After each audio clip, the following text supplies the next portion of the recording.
Okay, so this is our September maker training. Wow, it's already September 2021 is almost done. And tonight's agenda, we're going to talk about my intent, what it means to be a maker. I'll share some maker stories that are really exciting. We'll go through the word finding technique, which is really about our maker mindset, which is foundation to our whole process. We'll talk about some new fun ways that we've shared how to find words for our loved ones and for ourselves. And then I'll get into stamping, and we'll stamp 2 words tonight. So if you want to stamp along whenever I'm stamping, please feel free to do that. It'll whatever questions you have, it'll also come up during that time. So feel free to not do that, but also if you want to use one of your practice tokens in your maker kit, then that's cool too. And then I'll talk about a couple of things that are really great resources for you as makers. If you haven't already joined the Facebook Maker group, it's like the best place for you to go if you have any questions at all. And then the Maker Resource Center, which is like a great place for any of the resources for any of the tutorials that we'll be talking about tonight. And we will have this all in a follow-up email, including links and video of and this recording. So you don't have to take notes if you don't want to, but here we go. So at MyIntent, we like to say that we're not a jewelry company, but that we're a service project, because the bracelet that we create for somebody or the necklace, it's just the symbol of the conversation that we have. The core of our mission is the conversation, and that's sort of the big foundation of this entire process, like I said earlier. Because our mission is to be a catalyst for meaningful conversations and positive action. So you going out to somebody and sharing your word, asking what their word is, like that is the catalyst. That is the catalyst for them to create the life that they want.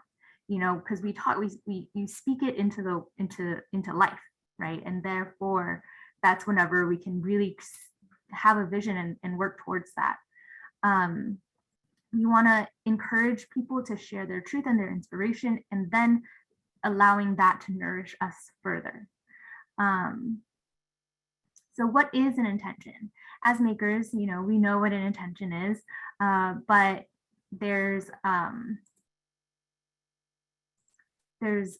it's the mental state that represents a commitment of carrying out an action or a way of being for the future. So what that means is, like, you're seeing this word on your wrist or you're feeling it on your neck, and it's just a reminder of who you want to be until it is who you are. And once it is who you are, then it's just, you have room for another word, you have room to go to another path, and it's just really cool to allow this to be the underlying reason why you're doing things.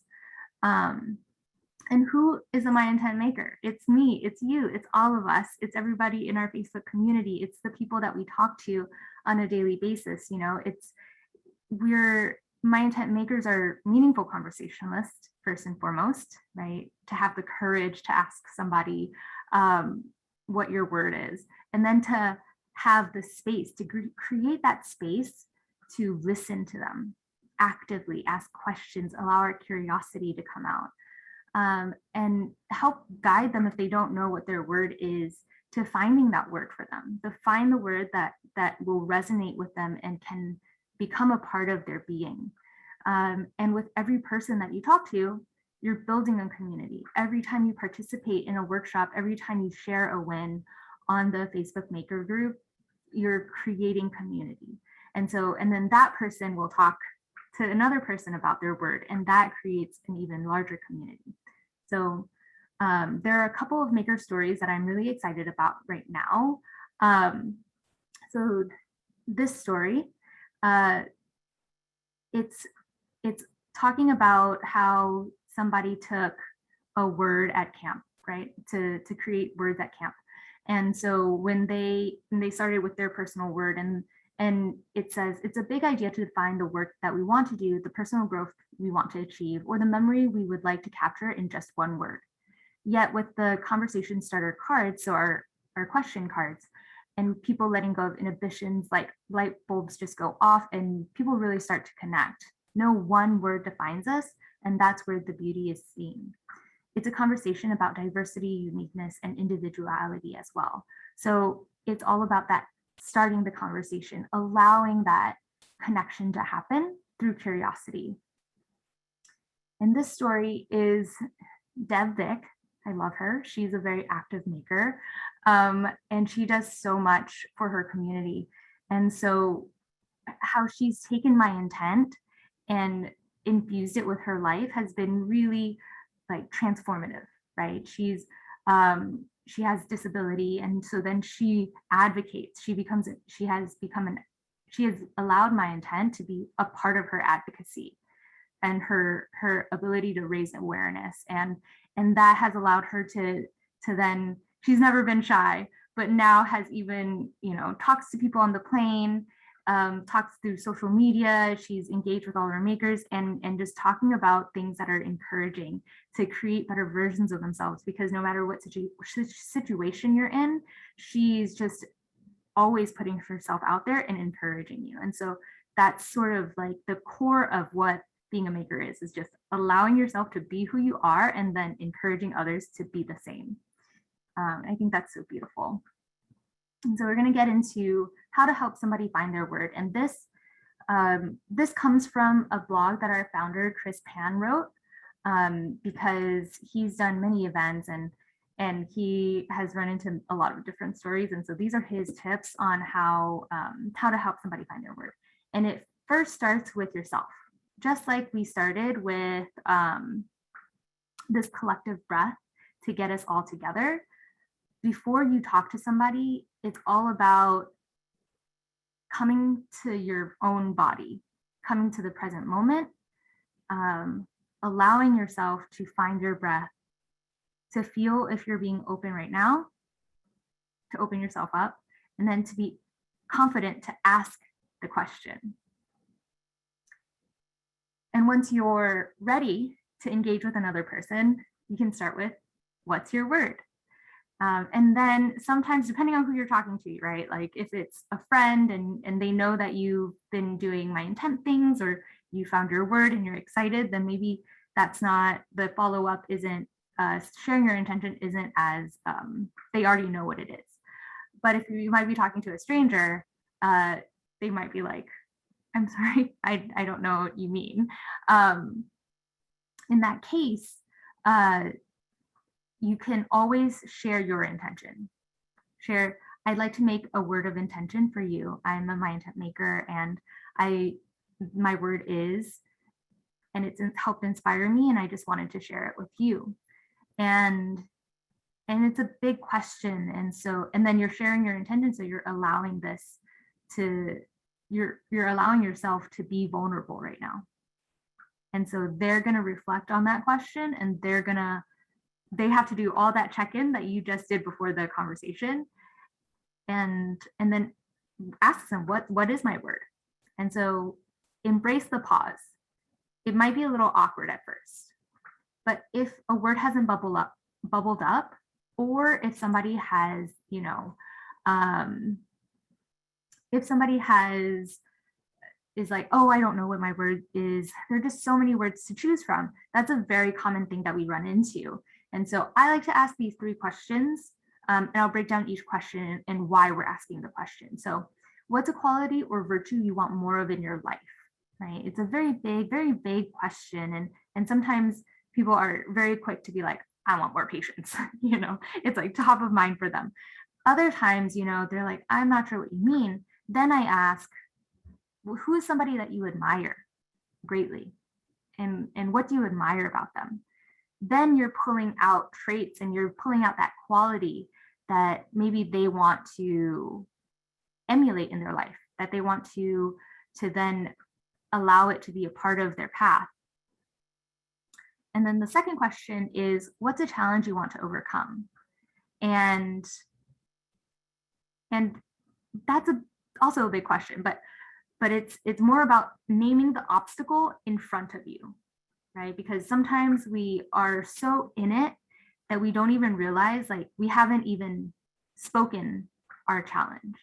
And so once we speak our challenge and we can name it and we can put a shape to it, that's when we can look past it. So all these questions are just conversation starters, right? They're just allowing you to name something and then looking past it. So then after they name their challenge, like what is beyond that for you? What does it feel? What would it feel like to overcome it? You know, what would your life look like? You know, questions like that, that's beyond just what's the obstacle that you're facing in this moment. And then the third question is, what is something that makes you feel alive and want to focus on? And that's sort of the opposite of that second question, right? You want to name things that you want to focus on.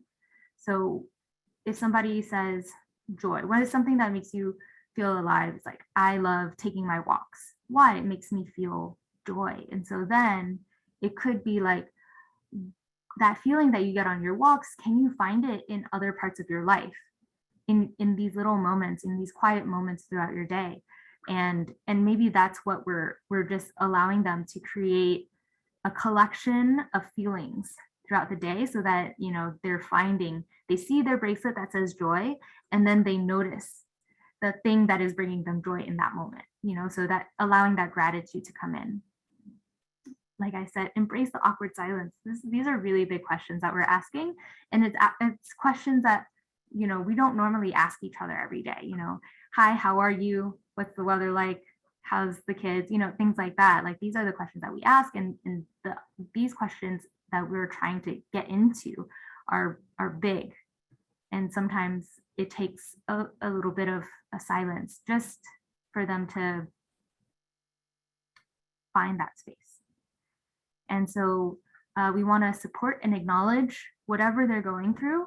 And when you find yourself feeling like, oh, I think I know the perfect word for them, allow yourself to step back and ask a question, to be more curious. And then maybe it is the right word, and then you can share that a little bit later, but first allowing that curiosity to come out. Does anybody have any questions right now?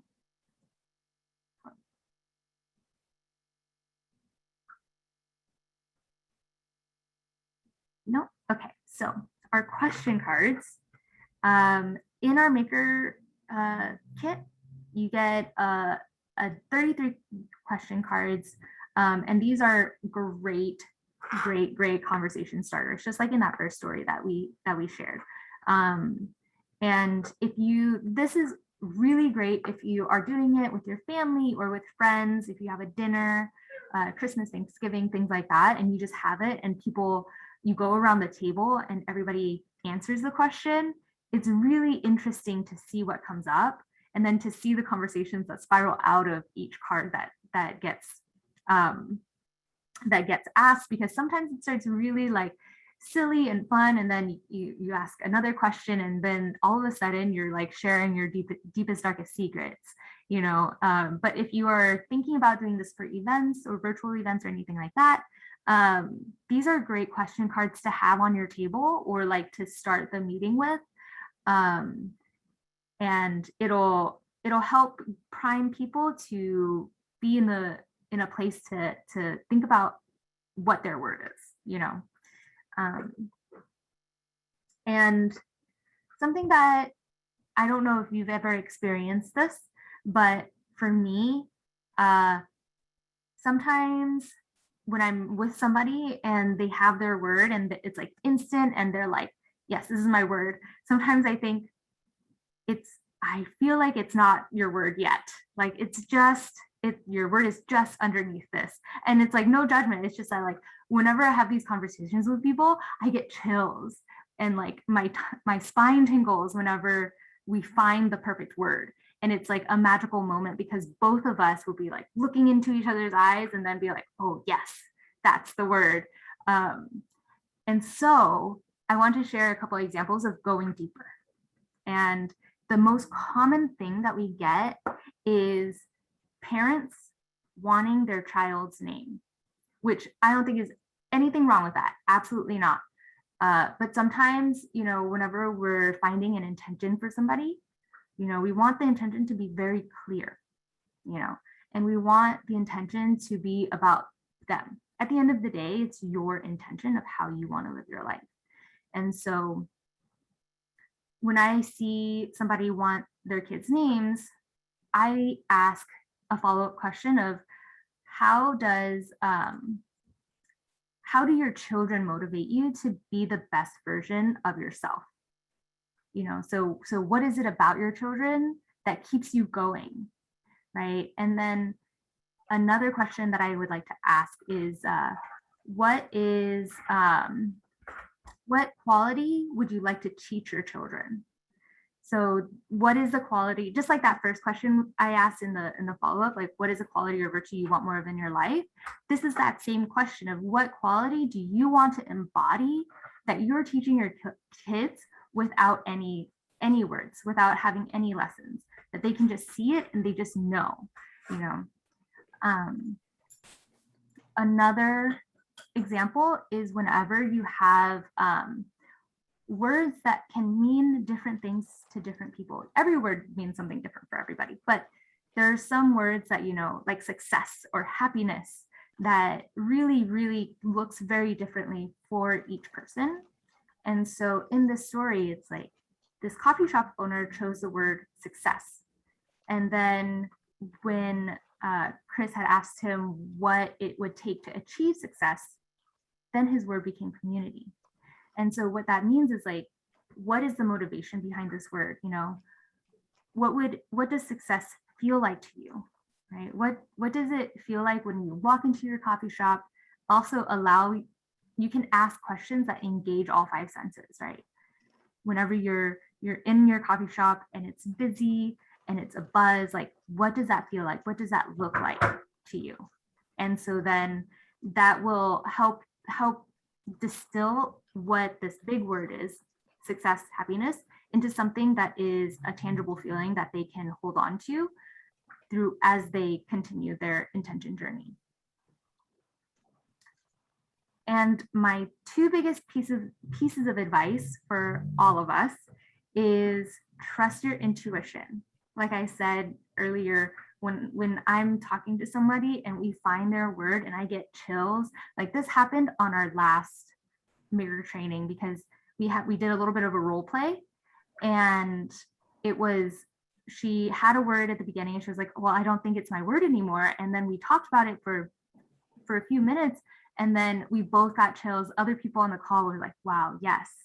And it's that moment of like, I don't know how to explain it, but it's sort of like this bubble that just got popped of like, wow, I can breathe again. And so that's for me what that trusting my intuition looks like. And so each person has their own version of that. But as you ask and have more conversations with people, you'll definitely have that. I'm sorry if you heard that. That was my cat. And then the second thing is have fun. The energy that you bring into the conversation. So I've definitely, when I first started talking to people about their intentions and their words, I came in very intense, like, what's your word? I'm so excited to make it for you. Like, yes.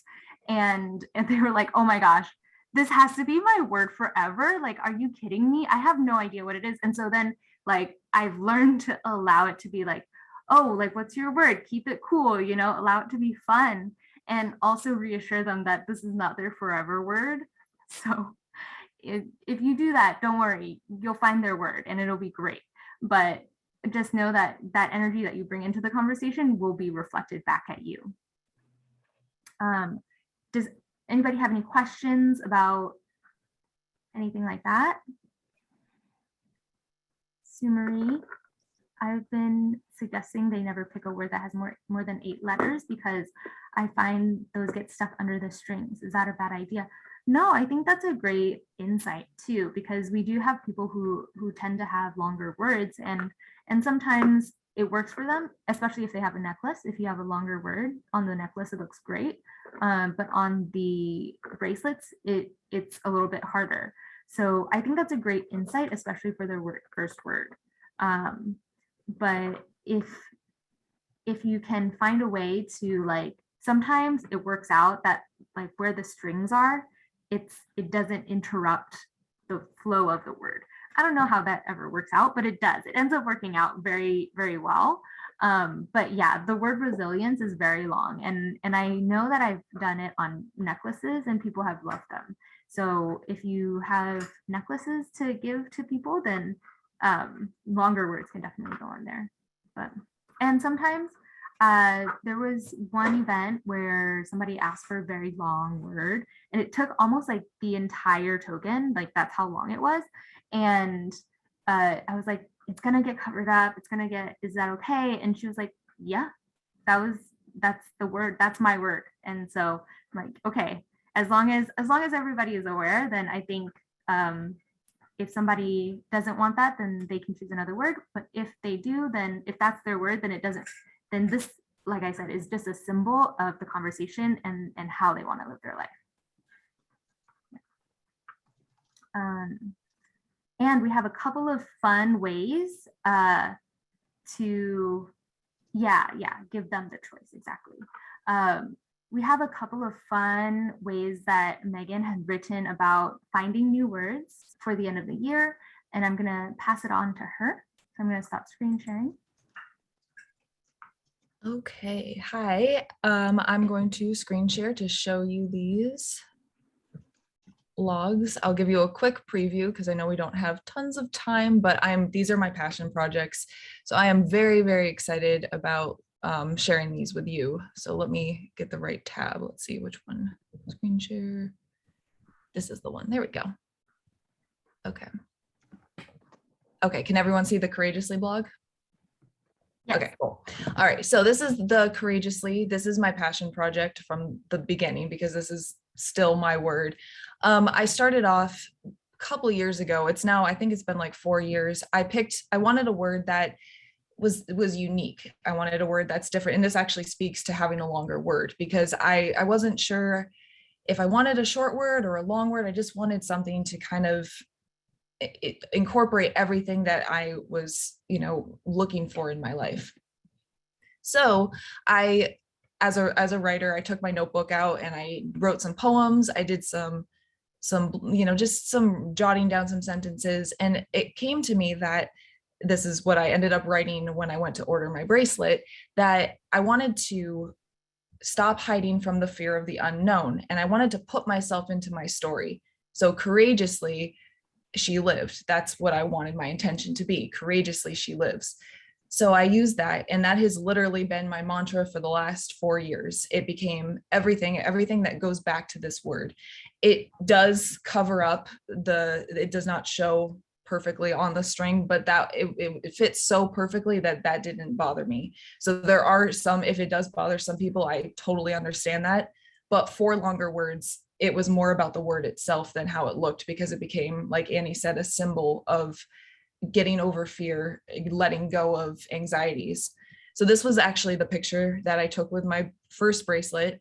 And this is it's a longer blog, but it talks about the journey, and it actually goes into a little bit more about how to activate your word, how to actively put yourself into your word. When you're helping someone find their word, you can encourage them to kind of write their own story. What do they want to live? What do they want their story to look like? For me, it was, I want to live courageously. So this was my graduation photo. So it just kind of shows you the completion of how this whole journey has continued to go. And I also added some journal questions that might be helpful when you're talking to someone about finding your word. You can download it. It's a PDF. It's, simple fill out sentences and stuff, but it gets people thinking about how to actively put yourself into a storyline. And it's just a different way to get people to think about their word. So that's, it was super fun to write about. Here are some of the examples where instead of wildly, how do you want to live, instead of fearless, it can be fearlessly. And again, these are longer words. So, but if it's something that resonates with someone and they don't mind how it looks on the token, it's kind of fun to give someone these options as well. So this is this blog. Again, all these links will be put into the follow-up email, so you can actually go through them and read them more in depth. Here is the second blog, Mantras, and this talks about stamping and wording, you can have more than one word. And that's something that we usually don't talk about, where we were like, oh, what's your one word? But actually, a lot of people have mantras where they want something to look down and kind of repeat to themselves throughout the day. So like, I am loved, I am enough, I am brave, or you got this, those kinds of things. These are all very, very powerful statements that people might want more than just one word. So this talks about helping people choose their mantra. If someone's like, I want a phrase to tell myself over and over again, but I don't know what, this blog will help you guide them to that word. And it can even be something that's, raw beauty is not necessarily a phrase, but it's something that might stand out to them. All these different, they're just fun examples of what people might choose to just remind them to boost their confidence. And again, there's more journaling questions, and the photos are not loading right now, but because there's so many of them, but there's a bunch of examples on here that is other examples of not just having just one word, it's multiple. And the third blog I have is symbolic words, which I'm going to do a quick little plug here. Our symbol stamp sets are now officially back in stock today, and they are flying to the shipping places because we didn't have them for a while, and now they're all back in stock. And so if you don't have one yet, it's a great addition to your maker kit, and they are all back in stock, so hurry and get them. This is something that we wrote when we were like, sometimes people want a word that's not necessarily love or peace, but it resembles that. And some people might have felt that they found courage in a place, in a city, in a town, in a country, while traveling. And then they stamp that city. And we might at first be like, well, why is that city important? And that city to them might be where they found love, where they found courage, where they found themselves. And if that's what stands out to them, then it's a great example of their word. So these are locations. You can even do coordinates, which it turns out it looks really cool when you stamp those like that.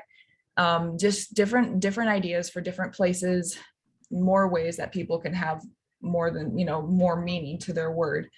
We also thought of languages. Some people might have a language that they are learning or that they've spoken their whole life, and instead of having love, they might want love in their native language, which it might be more meaningful to them. So that's another way that you can go about asking people for their word. My favorite was song names, because I'm an avid Taylor Swift listener. So of course, that's the first picture I decided to stamp and take. But the thing that I wanted to really incorporate is when people have their song, where they're like, this is my song, they are able to look down at their bracelet and the song automatically will get stuck in their head. So they know that that's their word. It's going to boost their confidence. When you hear it, when you see Believin' and it's in the red and it's on top of a Journey cover, you know that song's going to be stuck in your head for the rest of the day. So, if that's what gets them really excited about the day or really confident or feel like they can, move forward, then that's their word, and it is a bit tricky because some song titles are very, very long. And that's why I'm also plugging the symbol set, because Walking on Sunshine, you can also use the sunshine. You can get really creative with symbols. And it's fun. It's a fun way to help people still like get engaged if they don't know what one word, maybe there's a song, maybe there's a place, all these things. Bible verses are extremely popular in our maker group. I know if you've been through in our Facebook group, you've seen them before. Those are also extremely symbolic for what people might be looking for in their lives. So that's another great example to share with people. Quotes are hard because they might be longer, but like Gandhi's "Be the Change," you can stamp "Be the Change," and it symbolizes the whole and represents the whole quote. So if someone has a quote that's really long, but ask them for a key word that stands out to them, they'll know it by heart. So they'll remember it, and it's their word, so it's for them only. It doesn't matter what anyone, if it resonates with anyone else, it's their word. So whatever reminds them of their favorite quote could also be a good example, which is also similar to acronyms, where it's like God is greater than the highs and lows, or one day at a time. these like short phrases that can't fit onto a whole token can also be like, well, if they can abbreviate and they know what it means, then that's something else that might work for them. And even if it's just a bunch of letters, but as long as they know what that stands for, then that could also be a good way to engage with someone and get them to find like that intention. So these are the 3 passion project blogs that we've done over the last couple months. And so these will all be linked in the email, and I'm going to pass this back over to Annie. And yeah, there we go. Great. I'm going to share my screen again. And then we're going to get into stamping. Yes, this is why we're here, right? So before we actually get into stamping, one more story. So a lot of times as makers, we tend to be perfectionists, right? Deb asked how many letters will fit on a token. We like to say 14 characters, and including spaces. But sometimes, you know, if your style is like to stamp a little bit closer, then you can maybe fit on like 15 characters, including spaces. So perfectionism, we are all plagued by it as makers. And it comes out it really comes out whenever we're stamping, because our token is actually quite small, right? And so then when you're hyper focused on something so small, then every detail you'll see is you'll notice everything. And so we want to shift our perfectionism into the conversation. How did the conversation make us feel? What it like, is the token perfect for the conversation that we had? And 99.9% of the times it will be yes. And if you give it to the other person, they won't even notice, or they'll love it because it was like, yes, this is exactly what it was meant to be. And speaking of that, in this story, you can see in the photo that deathbed, the E on bed is backwards, right? So this is not a perfect token.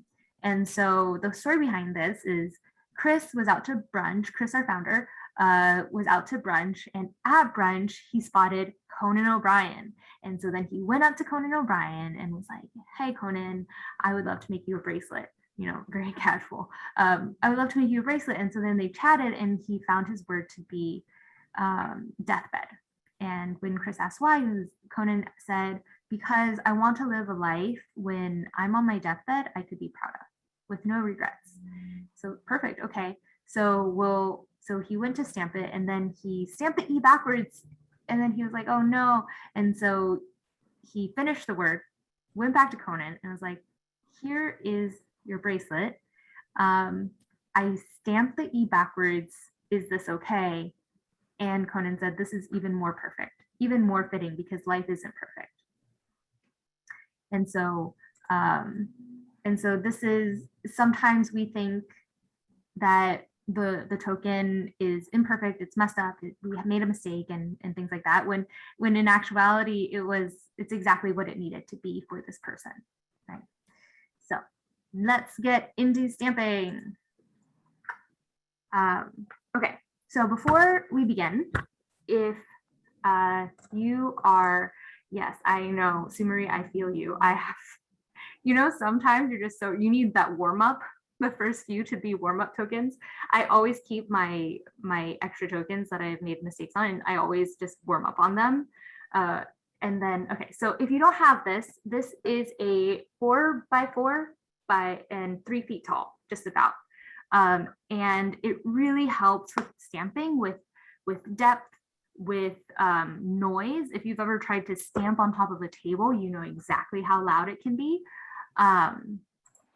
And so this is something that you can get at your local hardware store that sells lumber. You just ask them to cut it, and then you don't need anything else. You can just, I hold it with my legs. Another thing that we've had is like getting an anvil. So then it's like I have a 15-pound anvil, but we also have recommended like 2-pound anvils, just to put on your tabletop, just so you have something heavy to help with the noise, help with the depth of it, and it's easy to carry around, versus this is like a little bit long, you know. So I'm going to you can see what's happening. Okay, so this is our stamping base. You have the stickers, everything like that. What comes in your maker kit is letter stamps. I already put out my letters that I'm going to be using. The question cards, the hammer, and I'll be using a rose gold token with a twisted rose gold. Okay, so the very first thing that we're going to be doing is talking about how to stamp 2 words. So this is Find Joy, and I like to do this just as a template. We're working on like a printable guide for you, so then you can just write it down. But what you'll see is I just use it as a template, and then I'll use my pen.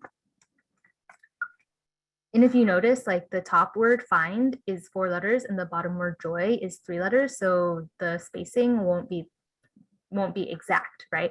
And that's why I wrote it down. And so what you're gonna do is write down your words and then find the center of the token. And this is just an estimate, right? It's just for your eyes, just so that you can sort of get the spacing-ish. And so then you're gonna see that, oh, the O goes in between the I and the N. And so then the Y will go between the F and the I, and the J will go in between the N and the D. Can you see that? So this is just for you to kind of see where the letters land. It's not really to like make it into like an exact science.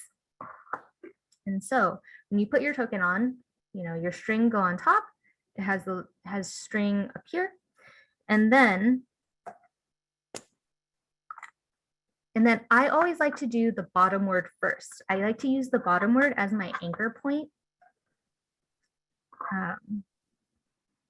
because I think it's easier to make sure that all the letters are facing the same way. Whenever you stamp, you always want, this is like the face of the letter where you can see the letter itself. That will, for me, it will always be facing me. Always, always, always. And you're gonna put it against the center peg. Yeah, against the center peg. And I'm using my thumb to really secure it against the center peg. And then I'm gonna use these 3 fingers to anchor it down so it doesn't get that bounce. And you're gonna do it always in the center where the arrow says stamp. Here we go. And another tip is that I am not like a one-hit stamper. And that's why I need my fingers to be extra secure on there, so that I can stamp multiple times. And so then, see the J right there? What I'm gonna do is rotate the J so that it's going through this red line. So the center of the red line is going through the center of the letter, and that'll help you with your horizontal spacing. So having the letter stamp pushed up against that center peg will help with the vertical spacing. This will help with the horizontal spacing. And you know, each letter has a different width, and so you're gonna find what works best for you and your style. And what I like to say about stamping is that it's like a signature. You know, everybody has their own style, everybody has their own way of doing it. And so you see joy right here. And there's no wrong way to do it. For our top word, like that, right? So for our top word, what I'm gonna do is I'm gonna take the stamping base and turn it 180 degrees. Okay, so then I end up stamping at the top of it, not the bottom. And joy will be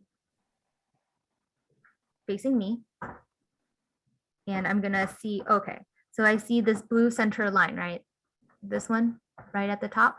It's symbolizing the very center. It should line up to where the stamping arrow is. So then I start with O, and I'm like, okay, that's where the between the I and the N, right? And then I go over Y, and then that's where my F will start. And a tip is that you always want the beginning letters of the words to be on the same side. I know I've done this like, and then one time I did it backwards, so then it's like I started on the wrong side, but the first letters will always be on the same side. Let me know if I'm losing you. And we can take a second to answer questions.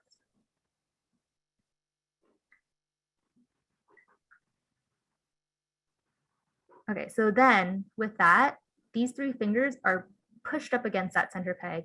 My thumb is being the anchor point now. And same thing. So I have my F right there. Can you see that?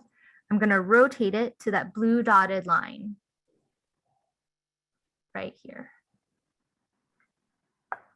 And then you don't need to use your bottom letters at all, because then you're just using the guide on there. So then the top spacing will be the same as well.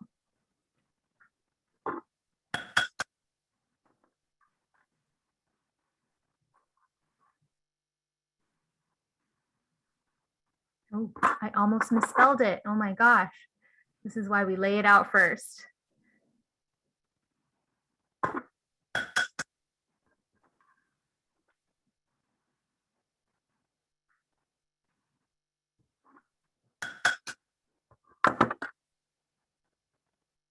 There we go. Find joy. Sorry if it's a little blurry. Yes, there you go. Does anybody have any questions so far?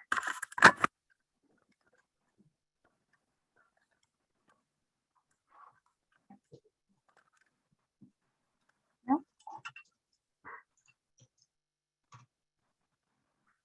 Yes. Okay, no questions?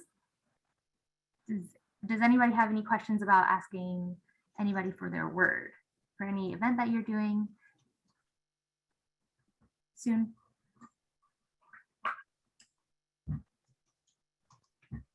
No questions? Awesome. Oh, Dr. Yam, do you have a question? Yeah. Are you able to, can you hear me okay? Are you able to stamp on both sides? No. So our tokens, we have our front side where you can stamp, and then the back side has our logo on it. Oh, that's right. Okay. Yeah. Sue Huff asked, what do you charge? So on our, Sue, do you mean for like fundraisers and things like that? We can talk about that. We have a whole fundraising page. But for us, we charge $20 for a classic bracelet. It starts at $20 and then it goes up from there. So our twist is a little bit more expensive, and then our round bracelets are a little bit more expensive, and then our necklaces are even a little bit higher than that, I think. And then, but for fundraising specifically, we always talk about, we have a whole fundraising page, and we always talk about, you can always start like our pricing does, and then you will, and you'll have to see what your local people can afford, basically. So it depends on who you're selling to and things like that. Any other questions?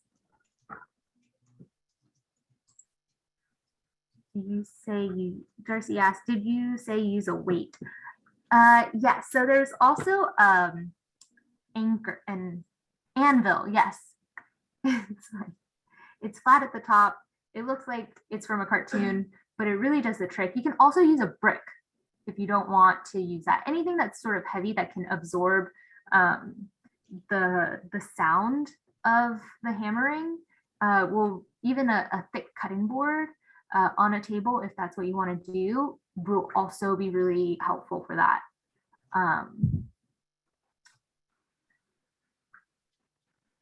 Yeah. Oh, here, I wanted to share really quick. This is the one that I use. This is just a piece of wood as well. It's even smaller. And it has like just like the stamping base itself will fit like right onto here. And it absorbs, I think it absorbs a lot of the noise actually too. And you can stamp like whether you're on the table or on the floor. It's Mhm. super helpful. And you just get them at your local like hardware store. Yeah. Yeah, Lakeisha, I definitely recommend getting that piece of wood or a brick or an anvil or anything because um, sometimes it's really jarring whenever you're stamping. You're like, oh my gosh, it's so loud, or everything's bouncing. Like I don't want to make everything like I'm afraid of breaking things, So then we're a little bit more careful, and then we have that double letter stamp that happens, or then one letter is like so light that we can barely see it. So I definitely recommend that piece of wood. Velma asks, do you have demonstrations on the website about how to make bracelets? Not the tokens, but the actual corded bracelets. Yes, we do, actually. We have it in, we're gonna share a couple of resources in a minute. Our Maker Resource Center is like your one shop for most tutorials that you need. We've had makers go out and create YouTube videos on their own accord to just share their knowledge with the community, and it's been amazing. Wendy asked, I'm certified, but do you feel it's okay to have people stamp their own? Yeah, so some people, so we have teachers who are certified, and because of fundraisers, but they allow the students or the people at their events to try their own hand at it. In schools, they definitely have the kids do it themselves because that's a lot of kids to be stamping bracelets for. And it creates a very mindful process for them as well. At events, sometimes you can do how to stamp station, and then allow people to create their own words. And usually they find it really, it creates an even deeper bond with the word and with the bracelet that they're creating. Oh yeah, Sue Marie, yes, it's loud on the bench. So earmuffs is definitely a solution for that. Darcy asked, do you ever let guests make their own? Yes, definitely. Yeah, Wendy, yeah, the teacher in you, yes, exactly. Brenda asks, what happens if someone hurts themselves with a hammer? You definitely have to warn them beforehand. Be careful, be very mindful, take a deep breath. When kids stamp, we always make sure that they're like quiet, they're still, and they're focused on exactly what they're doing. Or if they're kids, we'll have one of them hold it, or a teacher hold it, or an adult hold it, and then they can stamp, so then it's not like two things going awry at the same time. Definitely let them know, Brenda, that they can stamp their finger and it really hurts. I've done it one time where like I was at an event and I wasn't paying attention for a split second and I hit my thumb, and it was like I couldn't even bend my thumb for an hour. It was the most painful thing I've done, but then it came back and it was fine. My thumb is fine, but definitely let them know. Do you suggest getting certified? Yes. So if there's any exchange in money, we ask that you get certified, because certification is free. It takes a few minutes, but it just allows us to see that you are practicing and that you are up to a certain quality in your stamping. So it's just for quality reassurance. It's for people who are doing fundraisers, people who are doing who have their own business, and this is like a supplement to it. For schools, any exchange of money, because then there comes an expectation of quality, and so that's the only reason why we ask people to get certified. Yes, it does hurt. Okay, so it's 6 o'clock. if we can stay on for 5 more minutes, I want to share these 2 resources with you. And I'm going to make Megan the host. Megan, you can share your screen. Does the certification give you ways to get started? Yes, it does. Yes, and we will be sending a follow-up email with all of this information plus the recording from tonight. So you'll have it all and you can go through all of the links. So yes. So here is the Maker group. If you are not part of it yet, please join. We have so many awesome resources. A lot of your questions that you guys have are typically, everyone has them and you can find them in here. We have this search feature where you can go right down to, as soon as you join, we'll accept you into the group and you can go right here to the search feature and you just type in a keyword of what you're looking for and post that. People from the beginning of the group until recently will pop up and maybe you'll be able to find your answer in there.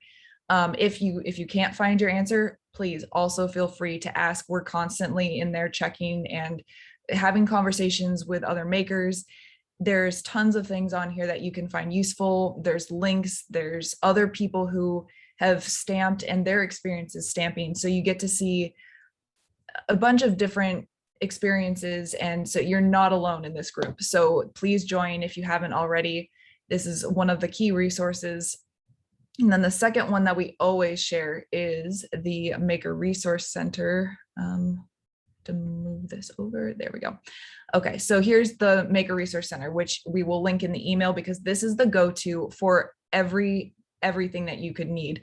There's onboarding documents, there's guides to finding words. You scroll down, there's actual training guides. And when you click here, you can see more training guides, which brings you to this page. And this is actually probably one of the most helpful pages for you. It shows you how to stamp, how you can get your stamping depth to be a little bit deeper if it's too light, or not so deep if it's too dark. You can use the question cards, how to use all of this, and the surfaces you should be using, what base you is the best for you, all these different things that you might want to have help on. We have it in this center. Again, though, if you do not find the answer to your question, please reach out to us, whether it's my email or it's in the Facebook group. We're always here for you. Awesome. Thank you so much, everyone, for joining us tonight. Does anybody have any last questions that they need to get answered? I'm going to be on for a couple more minutes. And if you don't, then thank you so much. We'll see you in the Facebook group, and share everything that you're doing, and we'll definitely share it out with everybody that we know. Thank you so much.